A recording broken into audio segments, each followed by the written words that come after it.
Assalomu alaykum do'stlar. Men Octagon ligaga chiqishimga sababchilardan katta bir insonni ko'rsataman.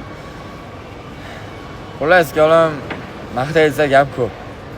To'g'risi, maqtaysa gap ko'p. O'rtada salgina uzilish bo'ldi. Endi hozir bu polni yaqin bo'lib, alhamdulillah, akam ko'rsatmoqchiman, shuni bilib qo'yinglar. Juda katta menga sababchi.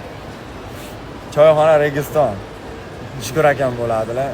Boshida qanaqadir bir mana nolli vaziyatimni tushunib, menga podishka berib, misol yo'l yo'riq ko'rsatib, Octagonga qaratib yurdirtirgan va Xudoga shukr, hozir 2-0 alhamdulillah.